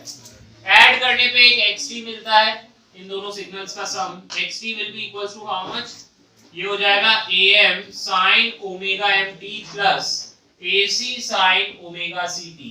इसे एक डिवाइस में डाला जाता है जिसे कहते हैं स्क्वायर लॉ डिवाइस। इसे क्या नाम दिया गया है? Square law device. आपको दिमाग नहीं लगाना है कि अंदर क्या है, ये ब्लॉक डायग्राम है, अंदर कुछ भी है, ये कुछ आउटपुट देता है। आउटपुट जो है वो yt है। अब ये yt आउटपुट बताऊं क्या होता है? That is given as b into x square xt का square plus c into xt का होल स्क्वायर। ये कुछ ऐसा सा आपको आउटपुट देता है जिसे कहते हैं स्क्वायर लॉ डिवाइस। मतलब ये स्क्वायर भी करेगा और लीनियर भी करेगा और ऐड करेगा दोनों को। d and c are some constants, इसका आउटपुट होता है, ऐसा डिफाइंड है। अब अंदर क्या है? It's a circuit comprising of certain diodes. Diode से बना हुआ एक सर्किट होता है, आपको पढ़ने की जरूरत नहीं है, बस आपको ये पता होना चाहिए आउटपुट में ये मिलेगा। अब जब आउटपुट में ये मिल रहा है तो एक बार पहले देख लेते हैं इसको सॉल्व करके। यहाँ मिलेगा am sin omega mt plus ac sin omega ct plus c into xt का स्क्वायर। इसका स्क्वायर करना है, स्क्वायर कर देते हैं। am square sin square omega mt plus ac square sin square omega ct plus 2 times am ac sin omega ct sin omega mt, ये मिलेगा। अब आप ध्यान दीजिए, मुझे इन सब कंपोनेंट से मतलब नहीं है कि a क्या आ रहा है, am ac क्या है, उससे कोई मतलब नहीं। मैं फ्रीक्वेंसी कंपोनेंट्स पे जाना चाह रहा हूं क्योंकि एम्पलीट्यूड को तो बहुत आराम से एडजस्ट किया जा सकता है। सबसे पहले देखिए कौन कौन से फ्रीक्वेंसी कंपोनेंट्स मौजूद है। एक है ओमेगा m, दूसरा है ओमेगा c, तीसरा है, देखो यहाँ sin स्क्वायर थीटा है ना, sin स्क्वायर थीटा को क्या लिखा जा सकता है? 1 माइनस cos 2 थीटा बाय 2। तो यहाँ एक कंपोनेंट 2 ओमेगा m का भी आएगा। फिर आएगा sin स्क्वायर ओमेगा c, तो 1 minus cos 2 omega ct by 2। तो यहाँ पर 2 ओमेगा c वाली टर्म भी आएगी। फिर यहाँ पर आप देखिए 2 sin omega c sin omega mt, तो ये वापस वही बनेगा cos omega c minus omega mt और cos omega c plus omega mt। तो अगले फैक्टर्स क्या बनेंगे? Omega c plus omega m और omega c minus omega m। और कुछ डीसी सिग्नल्स तो मिल ही रहे हैं जिसकी फ्रीक्वेंसी नहीं थी, जैसे कांस्टेंट था ना, अगर मैंने इसको sin स्क्वायर लिखा है तो क्या लिखूंगा? 1 माइनस cos 2 थीटा लिखा, तो 1 जो आया, कुछ डीसी कंपोनेंट भी आएगा। अब देखिए ये सारे फ्रीक्वेंसी कंपोनेंट्स मौजूद हैं। अगर मैं स्पेक्ट्रम बनाऊं बच्चों, ध्यान दीजिएगा, अगर स्पेक्ट्रम हम बनाते हैं तो एक तो है ओमेगा m, दूसरा है ओमेगा c। ओमेगा m ज्यादा होता है या कम होता है? कम होता है। तो मैं अगर मान लूं कि यहाँ पे मेरे पास ओमेगा m है, ओमेगा c कहाँ मिलेगा? पास में या बहुत दूर? बहुत दूर मिलेगा। ये तो किलोहर्ट्ज में है और मेगाहर्ट्ज में। आपने बना दिया, मान लीजिए यहाँ पर ओमेगा c बना दिया। और 2 ओमेगा c कहाँ मिलेगा?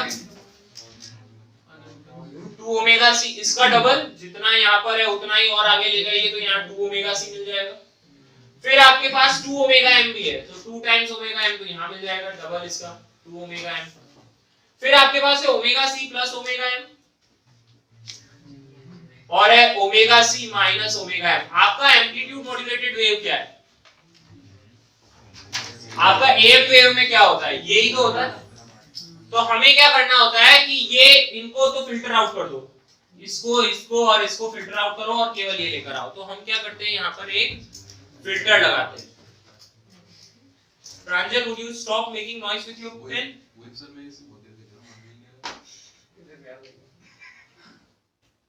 Are you okay? Have some water. So that we can say कि ये जब इतनी सारी फ्रीक्वेंसी कंपोनेंट्स मौजूद हैं तो ये तो फिल्टर आउट करने हैं, केवल इतना ही रखना है। तो हम आगे इसके आगे एक कंपोनेंट लगाते हैं जिसे कहते हैं band pass filter. Band pass filter कहते हैं। ये बैंड पास फिल्टर क्या करता है? इन फ्रीक्वेंसी कंपोनेंट्स को रिजेक्ट कर देता है, मतलब वो ओमेगा सी के अराउंड सेंटर्ड होता है। मतलब ओमेगा सी को पास होने देगा और उसके आसपास की छोटी मोटी फ्रीक्वेंसीज को पास होने देगा, बाकी सबको ब्लॉक कर देगा। ओमेगा सी के कंपैरिजन में ओमेगा एम और 2 omega m are too small, ये रुक जाएंगे, ये भी रुक जाएगा क्योंकि बहुत ज्यादा आगे, केवल इतना इतना जो पार्ट है वो निकल जाएगा और आपको यहाँ पर ये तीन कंपोनेंट्स मिल जाएंगे और ये तीन कंपोनेंट्स आपके क्या हैं, एएम वेव है। तो इस तरीके से ये प्रोड्यूस किया जाता है। ये यहाँ पर पूरा दिया हुआ है, देखिए पेज नंबर 31 पे ये सारा सब कुछ समझाया हुआ है, आप इसे एक बार रीड कर लेंगे। और अब देखिए इसे किस तरीके से रिप्रेजेंट किया गया कि ये पूरी चीज एम्पलीट्यूड मॉड्यूलेटेड वेव बनाने के काम आई। तो इसका एक ब्लॉक डायग्राम बनाया गया ट्रांसमीटर का। तो देखिए ट्रांसमीटर में क्या होता है, आपने मैसेज सिग्नल डाला, किसमें डाला, एएम मॉड्यूलेटर में, ठीक है, एम्पलीट्यूड मॉड्यूलेटर में डाला। ये क्या करेगा, आपको एएम वेव दे देगा बना के। अब एएम वेव कैसे बनी, इस पूरे से बनी, ये पूरे से, इसी पूरे को एम्पलीट्यूड मॉड्यूलेटर कहा गया। एएम वेव बनी और ट्रांसमिट करने से पहले इसे एम्पलीफाई कर दिया जाता है। एम्पलीफाई क्या करेगा, सिग्नल की स्ट्रेंथ को बढ़ाएगा, एक पावर एम्पलीफायर लगा दिया गया, वो पावर एम्पलीफायर इसकी पावर बढ़ाएगा और फिर हम एंटीना से इसे सराउंडिंग्स में भेज देंगे। अब क्या होगा, सराउंडिंग से जा रही है वेव्स और रिसीवर पे पहुंची। रिसीवर पे काम है इसका उल्टा, रिसीवर को क्या करना है, सिग्नल को रिसीव करना है और हमारे ओरिजिनल सिग्नल को वापस रिट्राइव भी करना है। तो अब आगे जो है लिखिएगा, नेक्स्ट आगे लिखिए, शायद इसमें नहीं है तो आपको अलग से ब्लॉक डायग्राम बनाना पड़ेगा। लिखिए रिसीवर, ये लिखा हुआ है पूरा का पूरा मॉड्यूल में, पूरा का पूरा लिखा हुआ है। एक सवाल आ जाएगा, okay, it's up to you, जिसको पढ़ना है पढ़िए इस चीज को, नहीं तो ये इंपॉर्टेंट तो है ही है, आता है सवाल। लिखिए डीमॉड्यूलेशन, आगे लिखिएगा डीमॉड्यूलेशन, कहीं पर लिख लीजिए कॉपी में, यहाँ पर नहीं होगा, यहाँ पर इसमें ज्यादा दिया हुआ नहीं है, आप लिखिए demodulation. Demodulation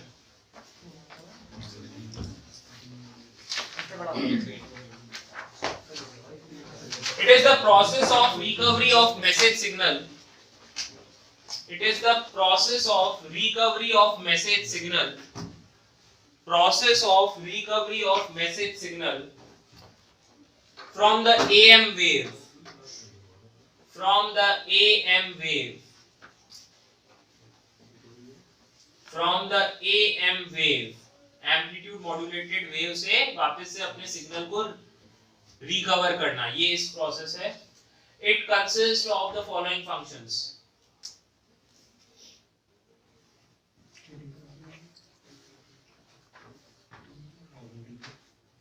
selecting the desired signal and rejecting the others, selecting the desired signals and rejecting the others, selecting the desired signal and rejecting the others. And second, amplify and demodulate, amplify and demodulate, amplify and demodulate the AM wave.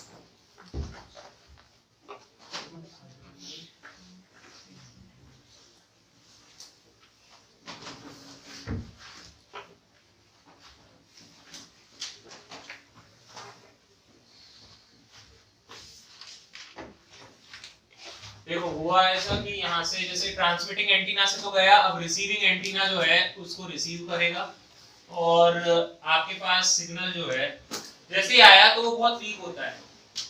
Week क्यों होता है, क्योंकि surrounding से होता हुआ आया है ना, बहुत सारी नॉइज से अफेक्ट होता हुआ है, उसका एटीन्यूएशन हो चुका होगा। एटीन्यूएशन का मतलब है सिग्नल की स्ट्रेंथ बहुत कम हो चुकी होगी। तो सबसे पहले आप इसे एक पावर एम्पलीफायर में फीड करते हैं, ठीक है।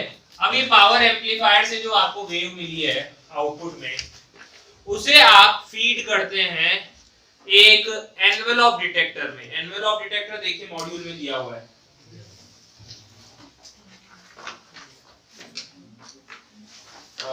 देख सकते हैं आप पेज नंबर 32 पे एक एनवेलप डिटेक्टर है, देखा। तो देखिए सबसे पहले तो आप पावर एम्पलीफायर से लेकर आते हैं। जैसे अगर मैं आपको देखिए दो टाइप के फंक्शन देख लीजिए, आपके एनसीईआरटी में दो ब्लॉक डायग्राम बने हुए हैं, मैं दोनों बता दे रहा हूँ। ये जो बना रहा हूं मैं, ये रिसीवर का ब्लॉक डायग्राम है। एक तो होता है रिसीवर का ब्लॉक डायग्राम और एक होता है डीमॉड्यूलेशन का ब्लॉक डायग्राम। डीमॉड्यूलेशन का ब्लॉक डायग्राम, दोनों में हल्का सा डिफरेंस है, बाकी कुछ नहीं है। डीमॉड्यूलेशन रिसीविंग का एक प्रोसेस है, इसका एक सब पार्ट डीमॉड्यूलेशन है। तो सबसे पहले जो वेव है वो रिसीव हुई, उसे हम डाल देते हैं रेक्टिफायर सर्किट में।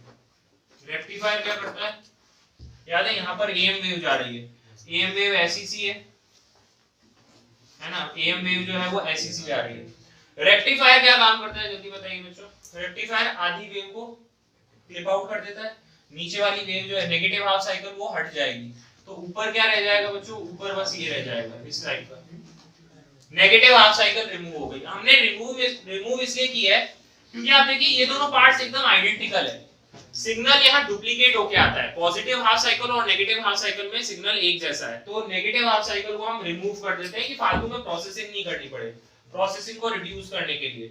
और फिर हम इसे भेज देते हैं रेक्टिफायर से एनवेलॉप डिटेक्टर में।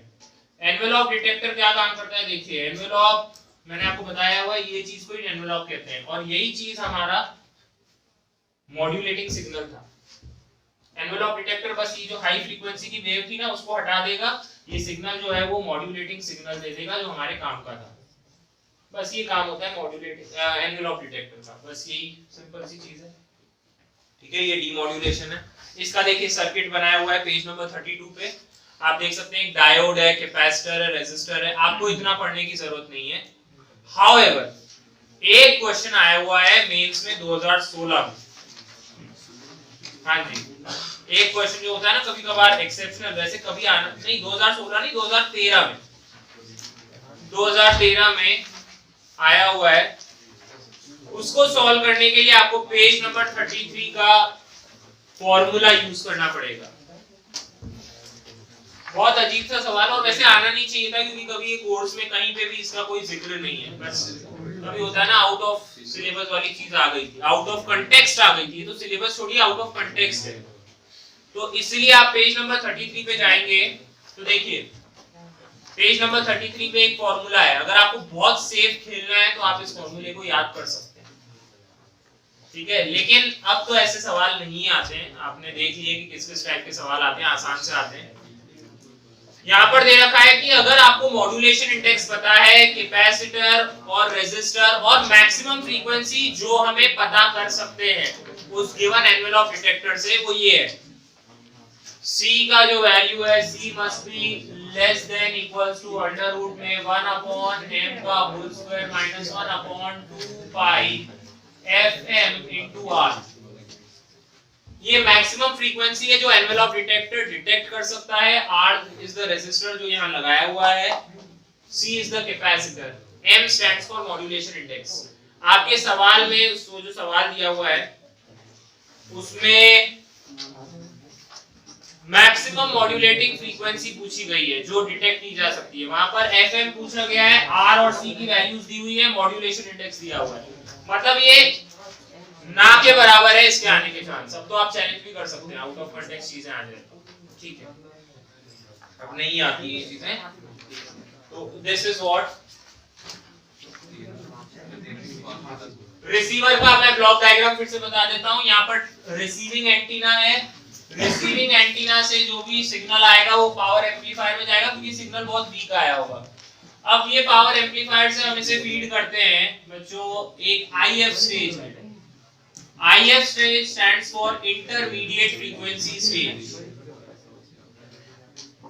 intermediate frequency stage ये क्या होता है, एक्चुअली जो आपकी M वेव आई ना उसमें जो फ्रीक्वेंसी है वो कैरियर की है। इतनी हाई फ्रीक्वेंसी पे कई बार इलेक्ट्रॉनिक डिवाइसेस प्रोसेस नहीं कर पाते, तो इसलिए उसे लो फ्रीक्वेंसी पे, बीच की एक फ्रीक्वेंसी पे कन्वर्ट किया जाता है। इसकी फ्रीक्वेंसी को थोड़ा सा घटाया जाता है कि शांत हो जाओ, थोड़ा कम हो जाओ, तो जो फ्रीक्वेंसी थोड़ी कम हो गई उसके बाद आप एनवेलॉप डिटेक्टर में भेजते हैं, उसके बाद आप डिटेक्टर सर्किट में भेजते हैं, उसके बाद एक और बार एम्पलीफाई कर देते हैं, एक और एम्पलीफायर लगाया जाता है, और फिर इसे यूजर को दिया जाता है। तो ये रिसीवर का ब्लॉक डायग्राम है। ये दोनों इसलिए बता रहा हूँ, ये दोनों एनसीईआरटी में हैं, तो ये दोनों आप बना लीजिए, ड्रॉ कर लीजिए कहीं पे भी।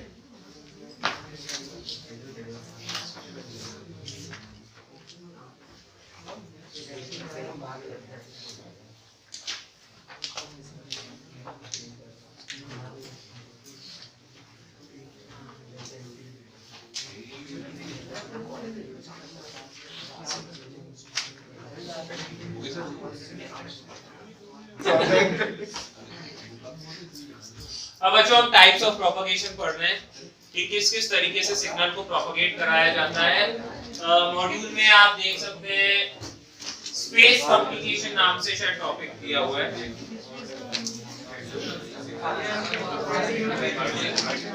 अलग से नहीं दिया हुआ है, चलिए मैं डायरेक्ट बता देता हूँ। ये अरे सुन लो, सपोज हमें दो सिग्नल्स, मतलब एक सिग्नल जो है वो ट्रांसमिटिंग एंटीना से रिसीविंग एंटीना तक पहुंचाना है। उसके तीन तरीके होते हैं। फॉर एग्जांपल मुझे कोई चीज पहुंचानी है, लेटर से हादी तक, ठीक है, हादी तक मुझे एक चीज, सपोज ये पेन ही है, ये पेन मुझे पहुंचाना है उस तक। तो उसके दो तरीके, अगर रास्ते में ये सारी चीजें ना रखी हुई हो तो I can simply roll it on the ground, ठीक है, मार्कर को मैं ग्राउंड पे ऐसे रोल करूंगा और Hadi will be able to catch it up.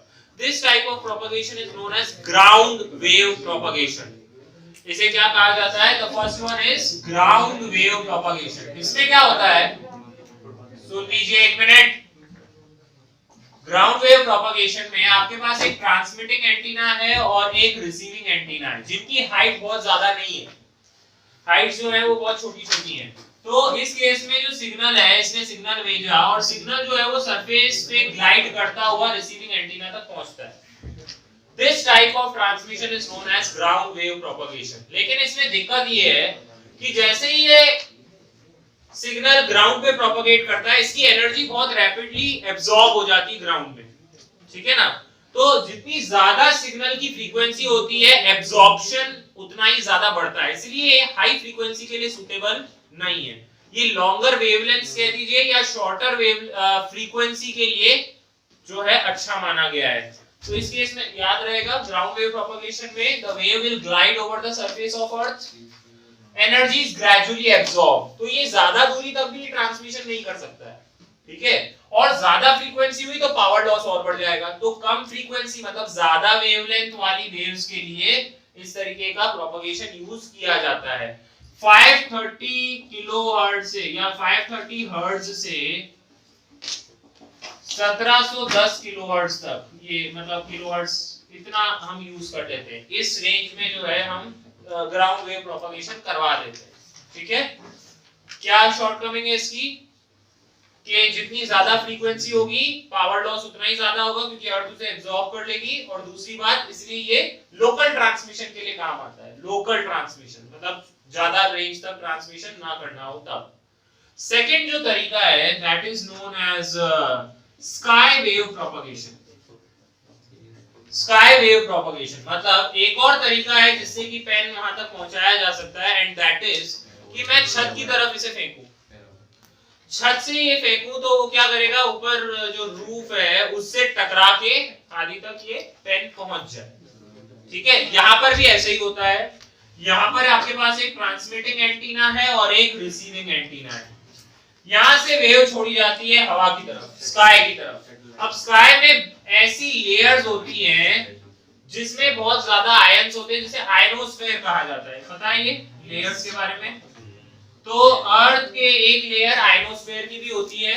ये आयनोस्फेयर क्या करती है, ये वेव को रिफ्लेक्ट कर देगी। लेट अस से कि यहाँ से एक वेव आई और आयनोस्फेयर से टकरा के ये वापस भेज दी जाएगी। रिसीविंग एंटीना यहाँ पर कहीं पर होगा, उस तक वेव पहुंच जाएगी।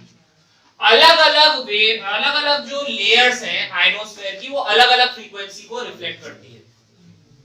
अलग अलग लेयर्स अलग अलग फ्रीक्वेंसीज को रिफ्लेक्ट करेगी, ठीक है। और अगर आपकी फ्रीक्वेंसी 30 मेगाहर्ट्ज से ज्यादा है तो ये वेव जो है वो रिफ्लेक्ट होने की जगह रिफ्रैक्ट होके चली जाएगी।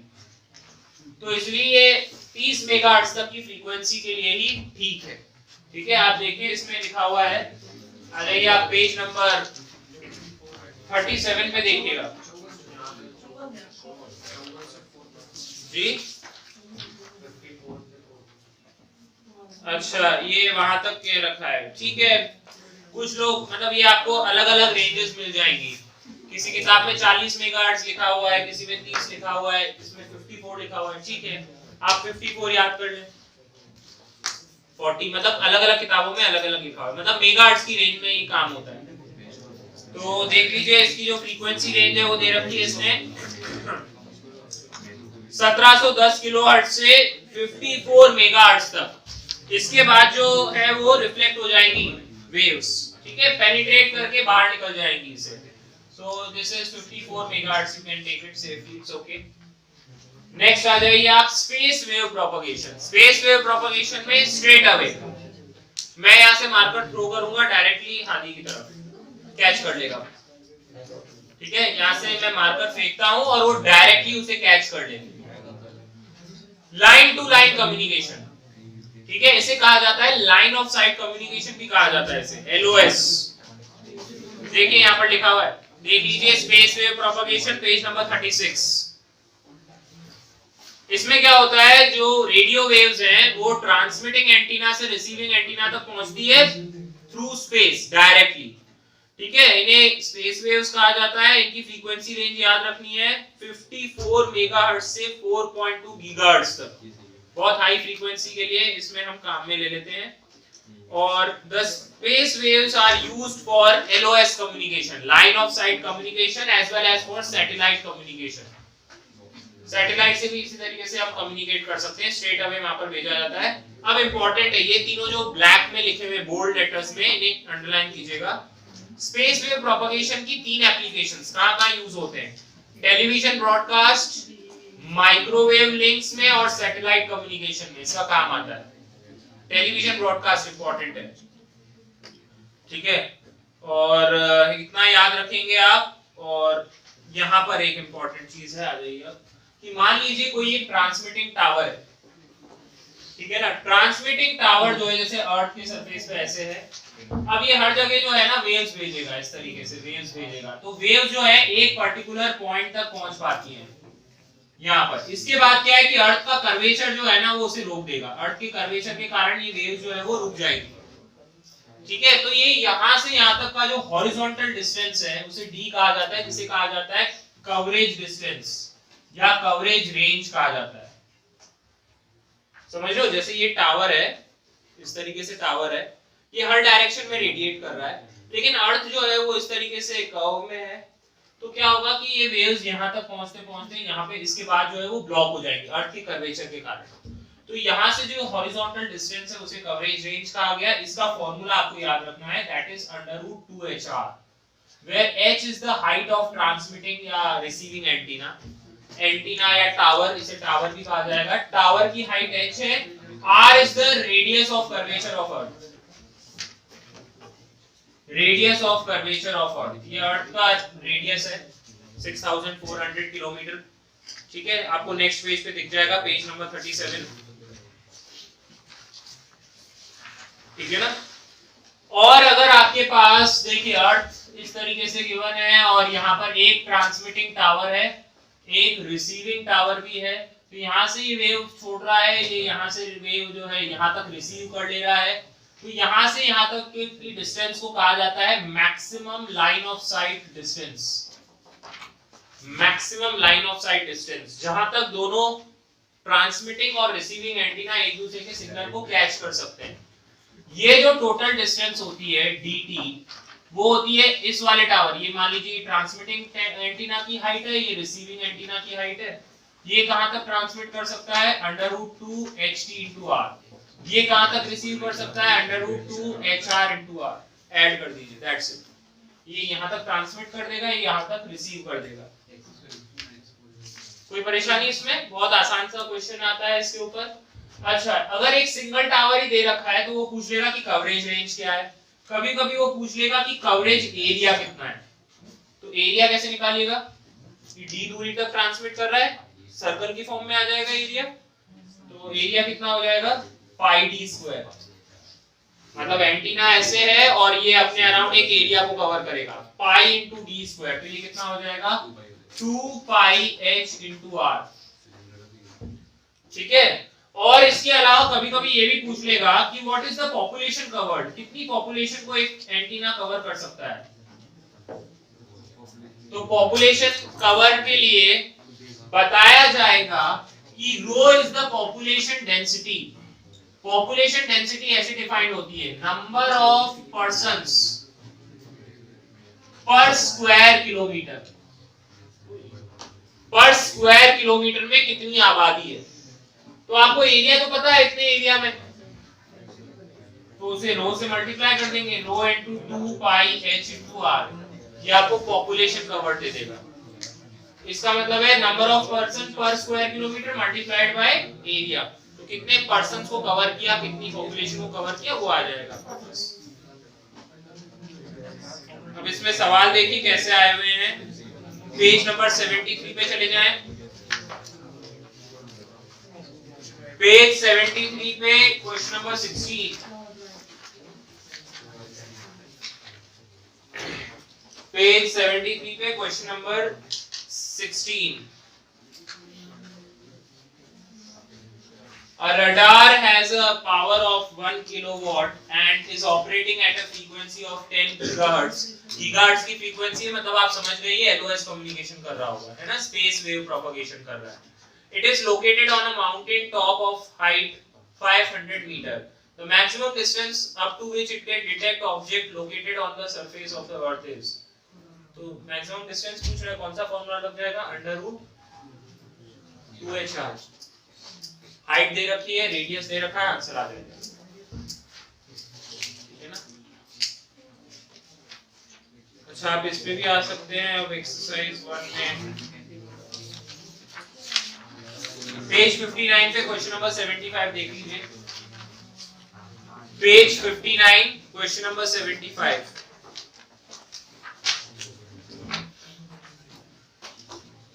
The TV transmission tower in Delhi has a height of 240 meters. The distance up to which the broadcast can be received is, हो जाएगा √2HR।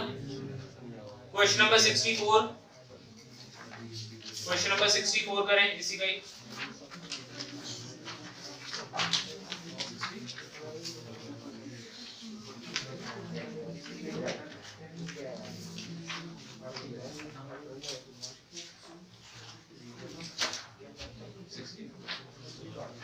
If a carrier wave of frequency 1000 kilohertz is used to carry the signal, the length of the transmitting antenna will be।